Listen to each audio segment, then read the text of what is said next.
Scariest player you ever faced, and I'll put that in two different categories in terms of physical presence on the ice and maybe a scariest from a talent perspective.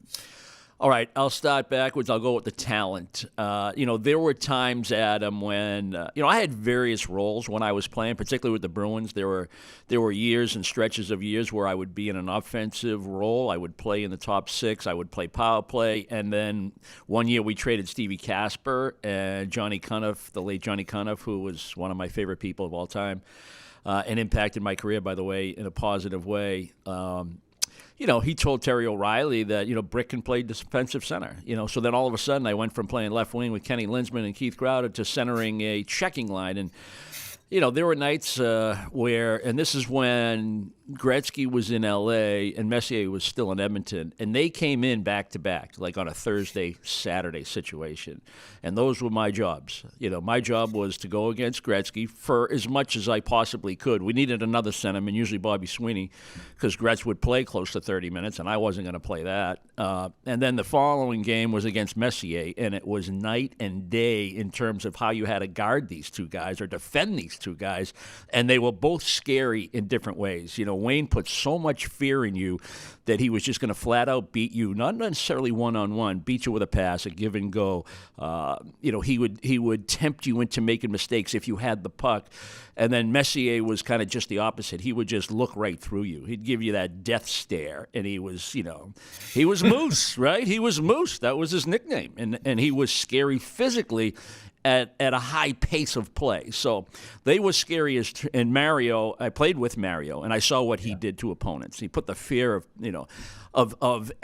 failure in a player that was trying to defend him.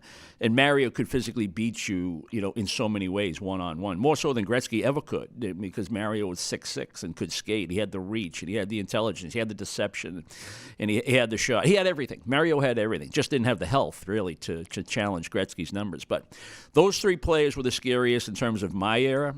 But as far as the physical scare, and intimidation was prominent back in the early 80s, mid-80s, maybe even as late as the early 90s. And there were some scary guys. I remember so I left school a year early. I left UNH a year early.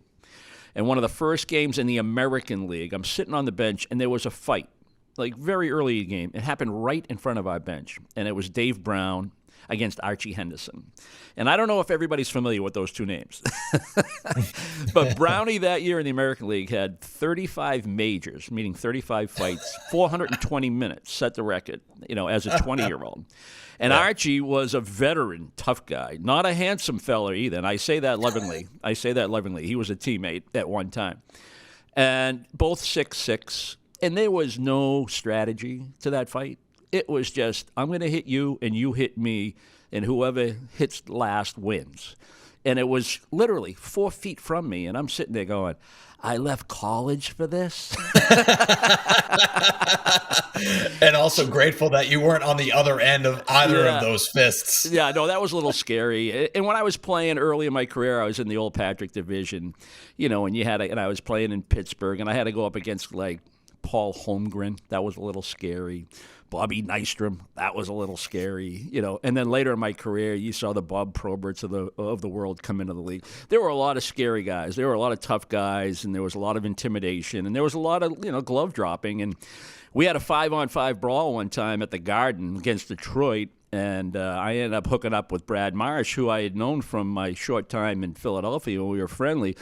But I remember Stefan Quintal fought Bob Probert, and there weren't enough officials out there to break up all the fights that were going on, and that gets a little scary. When's it going to end and how's it going to end? So, yeah, there was fear at that time, and we could put a long list of scary guys together.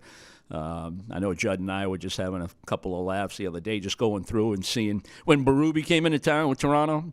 We were just kind of looking up Craig Berube's career and how many fights. And, I think if you have 8 or 10 fights today in the league, this is how much the game has changed, you would lead the league. But these guys would regularly have 30 to 35 fights, 25 to 35 fights a year, and that's the way they made their living. That's scary. Yeah, and you talked about Max Domi being in town, his dad, Ty Domi, right? I mean, just like it was just a different game back then, right? It was, so, a lot of scary guys. A lot of scary guys. So that's our Halloween themed segment, and I'll wrap it up this way as we transition to the Bruins, and they had a good time, right? And you talked about the Halloween parties and the Halloween themed stuff, and it was great. The Bruins visiting the children's hospitals, something that they do every year. They dress up in kids' characters and things. They also, they have a little fun themselves. We talk about team bonding, going out on road trips and stuff. Well, the team bonding is also, at home when you're, with your significant others and the families get together in the Halloween costumes. And, they had some Halloween costumes as well. I think we have some of those Halloween costumes. There we go.